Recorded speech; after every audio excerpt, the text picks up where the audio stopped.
Welcome to Transformative Principal. I'm your host, Jethro Jones, and you can follow me on Twitter at Jethro Jones.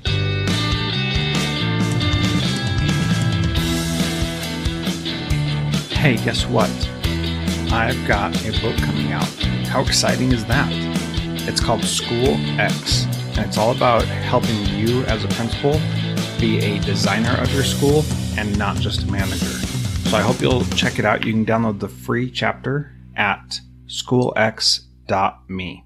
So just go to schoolx.me to download the first free chapter. And once you get it, hit reply to the email and tell me what you think. Looking forward to sharing that with you. That's schoolx.me.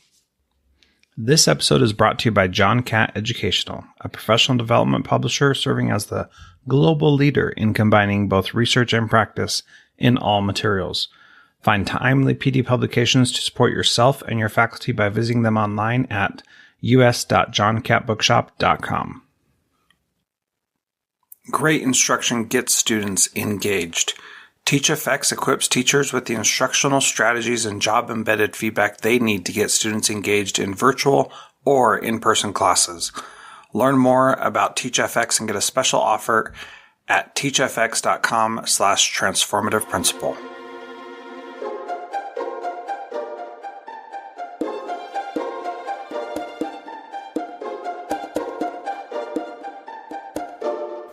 Welcome to Transformative Principal. I'm excited to have back on the show JC Pohl. We talked a few months ago about building school culture, and today we're going to talk about building resilient students. So JC, welcome to Transformative Principal again. Definitely, Jethro. So great to be back. A lot has changed since we last spoke, huh? It's a fast-moving world. Yeah, it is crazy, man. It's like we're in a totally different world than we were before. Yes, it really is. It's changed a lot. So excited to be today for sure. Yeah, we recorded our previous episode in February, right before coronavirus hit. And we were all bright-eyed and bushy-tailed. And now we're in the thick of it. And some schools have gone back to school full-time. Some schools have already sent kids back home. Some schools started online. And people, there's still a lot of questioning about what's going to be happening from day to day. So I think the topic of building resilient students is really important. And so you wrote the book on this, so I think it's appropriate to have you here talking about it. So let's get started first by defining what resilient students means, because we all have these ideas about growth mindset and grit and resilience and all that kind of stuff. How do you define resilience? Yeah, for sure. I mean, resilience for me is really about taking the hits and just moving forward. It's about the kids that obviously get knocked down and get back up. And the reason why I wrote the book is, in the news, we see kids that die by suicide. We see kids that go and commit a school shooting or something because they're bullied or because something in their life is really bad. But I mean, you and I know, Jethro, there are millions of kids that get bullied and millions of kids that have bad things in their life, and they don't die by suicide and they don't go shoot up a school. And that was really the reason I wanted to write the book, was just to investigate, like, what's the difference, right? Like, what are the things that allow kids, or I guess inspire and motivate kids to be resilient versus the things that really don't. And so for me, it's just that ability to bounce back. Even just talking to you here, looking out my window, we bought our house about a year ago, and last weekend I took the stakes out of the ground, for the trees. They're newer trees, so they put these huge metal stakes in the ground, and it's like, the guy told us, he said, after a year, you've got to remove the stakes because the trees need it. Like, young trees need strong winds. And I think the same is true when we talk to about our students. Is we want students to have some adversity and challenges, and the most important thing is for them to be resilient and working through it. Yeah, that's a great analogy too. And I think about the idea of wind blowing a tree. The way that those roots and the trees get stronger is because of that wind. And, in my own life, the trials and challenges that we've experienced, they've been difficult and I hate going through them. But at the same time, I know that they're necessary, and I know that we've got to do it, and we've got to go through that. So, we never want like bad things to happen to anybody. And yet that's really the way that we learn. And that's just so important to pay attention to. Yeah, I mean, it's the way that we grow, right? Like we could sit down, any of us could sit down and over a cup of coffee or a beer or something and talk about our life. And we would find it was really in the hard times in our life when we grew, we reassessed, we've made new plans to move forward. Life got changed. You got laid off, you got divorced, like things happened in your life that you now maybe look back on and say, wow, that was really a blessing in disguise. And so I think that is true with so many people. And it's hard for teenagers to sometimes see that. It's hard for all of us to see it when we're in the middle of it, right? But especially hard for teenagers to sometimes have that hope or see that potential when things seem so bad today. Well, and I want to talk just a little bit about that because it really is for teenagers. It's a different experience because you're at a point in your life where you are, you're not quite an adult, but you're getting pretty close and you're starting to develop some autonomy and some independence. And when these bad things happen, it can really pull you down and make you feel like you're getting beat up and like there's no hope. So why is it so difficult, especially in the teenagers, to deal with adversity? Yeah. Yeah. Well, I think like if we take a step back and we talk about teenagers, what we need to realize as school leaders and as educators is that this is developmentally appropriate. This is where they're supposed to be, right? Like they are developing. You mentioned they're not quite adults yet. We all know their brains are not fully developed till about 25 years old. But for teenagers, when they face this adversity, they face a major challenge. They get embarrassed on social media. Often they'll say, this is the end of the world. And we need to remember as adults that they actually feel like it's the end of the world. Like that's the way they feel. And so it's our job to kind of like consult with them and walk them through it. Like, hey, I know that was embarrassing what happened on social media. How are you going to work through it? How can we help you? How can we support you? And I think that's a lot of times adults, we forget that they're not adults yet. And we expect them to respond to things in life as if they were adults, but like they're not. And that I see that too. I'm sure you see it, Jethro, as you travel. Like I was just at a school up outside of Lubbock, extreme poverty, right? Like kids in that school are dealing with crazy situations at home. Yet the principal was telling me about how teachers sometimes are completely disconnected from that, right? They want kids to do their homework. They want kids to like get their work done. And it's like, no, these kids are like going home and trying to get dinner and survive.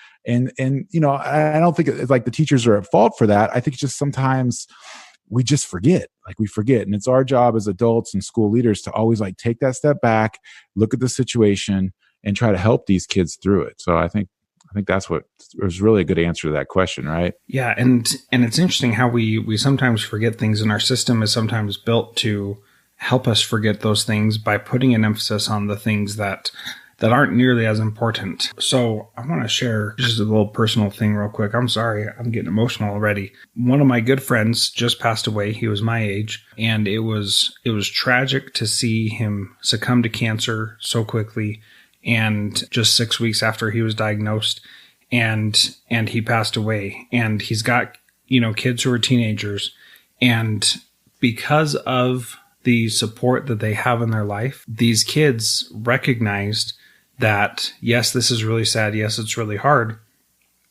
But also, they know they're not alone. It's not the end of the world for them. And, this just happened. So right now, they're feeling okay. In a couple of weeks, in a couple of months, things may be different. And I think that, we don't know what these kids are coming into our classrooms with, And so I think about this guy. He's got 6 kids. His daughter, who is like the spunkiest, cutest little girl. When I saw her at the funeral, I went to go give her a hug, and she said, my dad just died, and totally bluntly, totally out there said that. She's the daughter who's going to say something and let somebody know. But these other kids, none of the rest of them, I don't think are going to say anything about it. And all of our kids are going through something because of what's going on in their lives. And we've got to be compassionate enough and aware enough to be there for them and support them and be there to be a good example and role model in their life to help them out when they need it. And I really think that this is just so important. And every time I experience something that's difficult or sad like this, I think about, what other kids could be going through when they walk into our school and what we need to do to support them. So in your book, you talk about 5 keys to mental health. And one of those areas is charismatic adults. And I'm going to talk a little bit about that, our role as charismatic adults for the kids that come into school. What does that mean, and how do we support kids when we may not know the trials and tragedies that they've had in their life? Yeah, Jethro. No, I mean, thanks for sharing that story and just seeing you here. I know most of us watching or here listening can't see you like I can, and I can see the emotion. And I just really appreciate you sharing that with us. And I think you hit the nail on the head in the story you just told, is because what that girl needed from you when she came up and talked to you at the funeral was a developmental support, like a structure in her life, right? And that's what we need to build around students, is a structure. So when they are dealing with those heavy winds in life, that they have someone, a touch point that they can lean on when they need it. That touch point might be at a funeral. It might be in a classroom. It might be after a football game or after a dance or something like that. And so the theory behind charismatic adults is that all of the adults around our children have the opportunity and ability to speak into their life. And this wasn't something that I invented on my own. This was basically developed by a guy named Dr. Robert Brooks. Dr. Brooks is a world-renowned expert on student resiliency, travels the world, and he's done a ton of research. And what he's found in his research is that a charismatic adult is the single greatest factor in student resiliency. So someone, when the child is going through adversity, dealing with a challenge, that they can lean on. And that charismatic adult isn't normally a mom or a dad, like hopefully the mother or father is there, but it's usually like an aunt or an uncle, a teacher or a coach, a principal, a counselor, someone from the neighborhood, someone from the Boys and Girls Club, that the child can go to talk about these things, be heard, and then hopefully be given that advice or that insight that will help them at that moment in their life. And so charismatic adults are extremely powerful when it comes to building student resiliency. And Jethro, I'm sure we could sit here, and when I go to conferences and speak, I'll ask the audience, like, who was your charismatic adult? In fact, let's have some fun, Jethro. Like, think about your growing up years. Think about maybe middle school, high school, college. Like, was there a charismatic adult? Was there someone who spoke into your heart and spoke into your life that maybe helped you become the man that you are today? Yeah, it's really easy. I moved around a lot in my teenage years. G.K. Cunningham, Mike Elmer, Barbara Crump, Larry Lawrence. Those four right there, tip of my tongue, know for sure they had a huge impact on me becoming the man I am today. For sure. For sure. And so they were there as you were moving around a lot. You know, when I asked this question at conferences, I'll never forget, I was at a Life Touch training and one of the Life Touch sales pros gave her answer. And it was just a teacher junior year that told her she was college bound. And sometimes a charismatic adult isn't like some huge figure in someone's life. It's someone just stepping in and saying the right words at the right moment. And for Ashley, that told her that she could get to college. And she became one of the first people in her family to ever go to college. And it really meant a lot to her. And I think that's what's so special about what we're talking about here today. Yeah. And it really is, because those people that I mentioned, I don't think, maybe one or two of them of the four that I mentioned might say, yeah, I had a real influence on Jethro's life. But I think the others would be like, what? I didn't do anything, and we don't realize the power that we have as adults. And, I don't want to bring us down or anything, but a negative example of that is a teacher that I had who I was flirting with a girl in class. She said that I was being inappropriate and then kicked me out of all the honors classes and said, I'm never going to get into another honors class. And she had this really powerful negative effect. And part of her actions toward me inspired me to go into education and be sure that I would never do that to a kid, and exactly right. But we have this power, and you know what? She was just having a rough day, I'm sure, and was sick of me being a class clown. But these other four that I'm talking about, they were consistently there, supportive, helpful, and were the kind of people that I wanted to become also. So even when I was making bad choices and not being my best self, those people were there to support me and help me see what my best self could look like. Heck yeah. And, and what's important for the school leaders listening to this podcast right now is that charismatic adults could come from anywhere on your campus. The nutrition worker, the bus driver, the counselor. I've seen it happen with my own eyes, right? Like the cafeteria worker that after I've spoken at an assembly that has come out to speak to a young student about suicide, or to speak about something going on in the neighborhood that they grew up with, right? And so these charismatic adults, everybody on our campus needs to know the power that they have and the opportunity that they have to speak into our students' heart at any given time during any given day. Yeah. And kids are listening even when we're not expecting them to be listening. They're paying attention even when we think they're not listening to anything we say. And that's an important thing to pay attention to also. You know, I had a custodian at one of my schools who he knew he was really bad at remembering kids' names, and he knew he would never get it right. And so he basically just gave up and he said, all right, I'm just going to call everybody Steve. And so that's what he did. Boy, girl, didn't matter. Your name was Steve. And they all called him Steve, but that wasn't his real name. But he built that relationship with them. And so there were numerous times where him having that relationship with the kids in elementary school, he would quiz them to make sure they memorized their school lunch number right. And that's where he'd interact with them the most. And he got these kids to, you know, confide in him and trust him to be someone that they could go to when they weren't feeling great. And that is so silly, right? I mean, it's just ridiculous. He's like, we always talk about how it's important to know kids' names, but these kids, even though he didn't know their names and he knew he never would, they knew that he cared about them individually. And I think that's really important.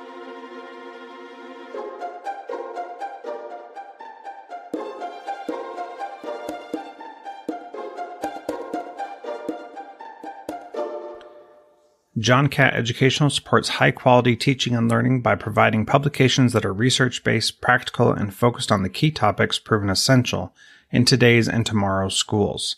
The latest John Catt publications include a book whose bold, transformative ideas amaze and infuriate people around the world, according to one reviewer, a title from global leaders in curriculum planning, practice, and retrieval, one book that says stop talking and start doing with regard to teacher well-being, and much more. These books, used by educators of all roles across North America and worldwide, amplify fresh, engaging voices with practical strategies to create transformative change. Learn more in our show notes at jethrojones.com/podcast. During COVID, every teacher is a new teacher. That's why innovative school leaders are turning to TeachFX, whose professional learning platform doubles student engagement online or in person. To learn more about TeachFX and get a special offer, visit teachfx.com/transformative principal.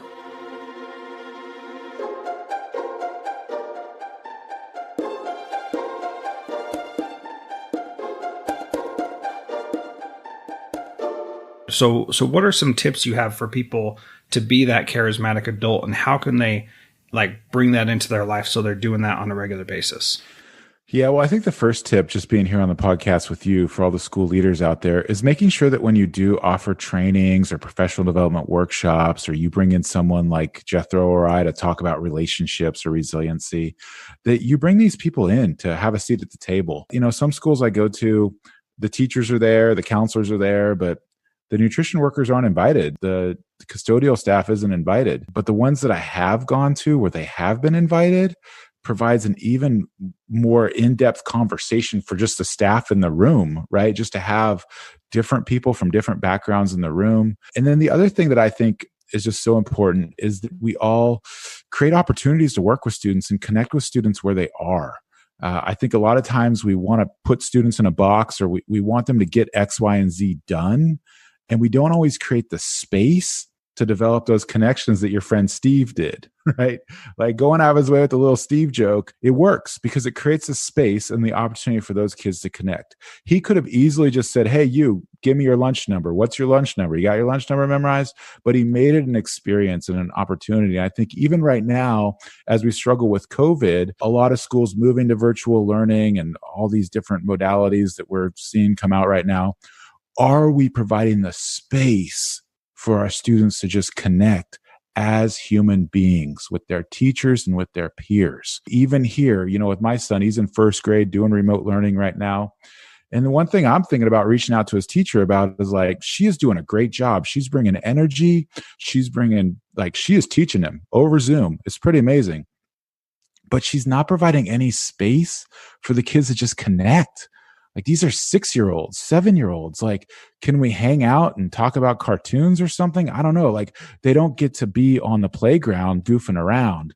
Can we help facilitate some of that space somehow in their day? So I think just realizing that us as adults, like we need to be intentional about getting to where students are so they can develop those connections. Yeah, boy, I think that's great advice. What does that look like, giving kids space in a virtual environment or even in a hybrid environment? What does that look like? Everybody hates Zoom now, right?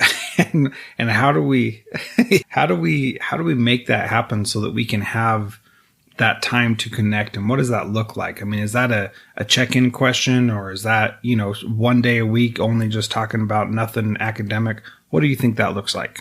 I really do think, like at its basic level, like you said, it's that check-in. I always like to use a thumbs up and a thumbs down with kids sometimes. What's your thumbs up? What's your thumbs down? I think, we can build that into the school day or into classes. But I think what you said, it's being intentional about creating some space. Some of the best schools I visit create like sometimes that first week of school, they have like a no backpack day. And the kids just come to school that first day of school. They're like, there's no backpacks. There's barbecue and hot dogs and rallies and a chance to meet your teachers and a chance to hang out. I think that's just I know that's not virtual, but that's a good example of like being intentional about creating a space on campus for kids to connect. So we can do that in Zoom rooms as well. I mean, I do it all the time. We host leadership summits, Jethro, and we'll have kids on a leadership summit, all virtual. And the cool thing about Zoom is it has breakout rooms. It has whiteboard functionality. Like it's a pretty awesome technology. And so I love to do some of my therapy activities that I do where we do like some art therapy. And then I send them into Zoom rooms to like process it with 3 or 4 other kids. And they come back alive. They come back excited. They come back like wanting to talk in the Zoom room. I mean, I've had to sometimes hang up on these kids. They want to talk so long. It's like, all right, I got to move on, So I think that's just an example. Like we can do that. And then I guess at its basic level, if doing a breakout rooms and all that stuff is too much, just like you said, maybe intentionally just taking time for 20 minutes once a week to just kick back in the Zoom room. And just say, hey, there's 20 of us in this class right now. Like, let's just kick back and talk, and it'd be cool for the teacher to even like sit back in your chair a little bit and just say, hey, what's going on? What's happening? What are you guys doing this weekend that's fun? What do you guys like to do? Like, because I think that's one of the struggles right now with remote learning is that, and this, Jethro, from your experience being an educator, is like kids kind of form common bonds based on interest, especially as they get older. And if they're not being able to like just connect to figure out what those common interests are, then they can't form bonds and relationships. And we need to make sure, like developmentally, we're helping these kids still develop relationships as they grow in this COVID era. And I would argue that might be more important than knowing X, Y, and Z on a test. Oh, I would absolutely say that's more important. And, spending that time intentionally, I think is really the key. You, as a school leader, you decide how you're going to give your teachers permission to do that, because I think that's a barrier. They don't feel like they have permission to spend that time to build that connection, to make sure that happens.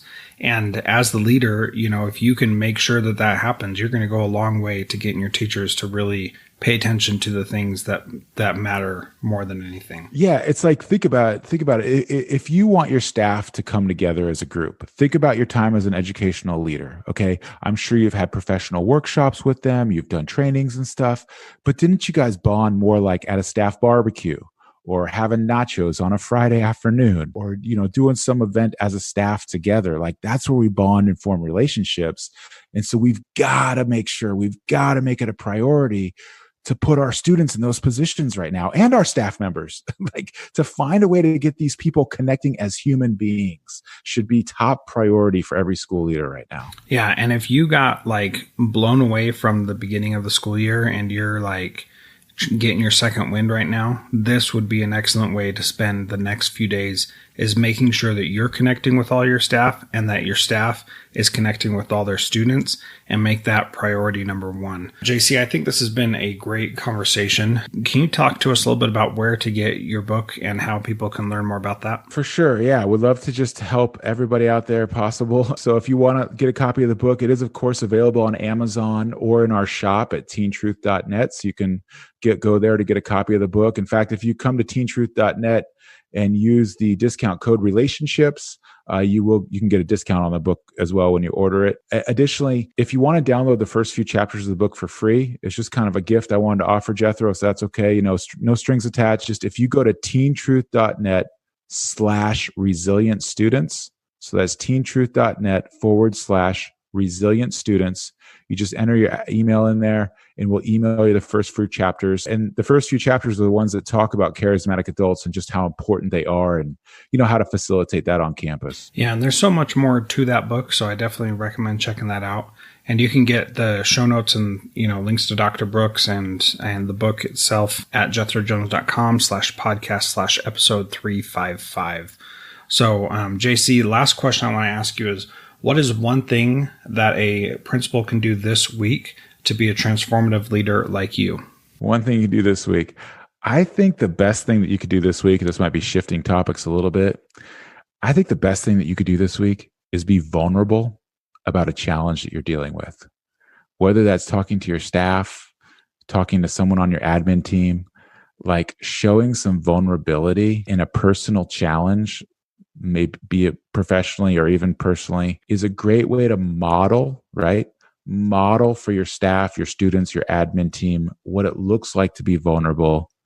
Because I believe vulnerability is like the pixie dust that helps build relationships. And that's what we're talking about here today, is like how to get people connected. And if you can model what that looks like, hopefully it can pay a lot of dividends down the road. Yeah, I think that's great advice. And again, shows that there's so much more to what you're talking about than just the charismatic adults. So thank you very much, JC. Appreciate you being part of this Transformative Principal today. For sure. Take care.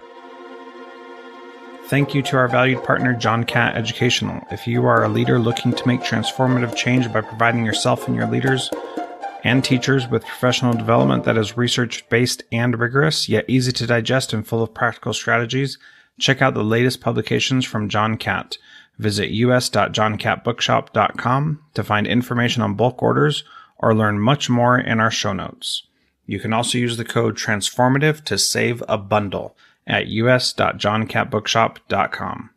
School principals across the country are using TeachFX's virtual PD and job-embedded feedback to boost student engagement during COVID. With TeachFX, teachers get 8 times more feedback and generate 144% more student engagement on average in a school year with no additional work for school leaders or teachers. To learn more about TeachFX and get a special offer, visit teachfx.com/transformativeprincipal.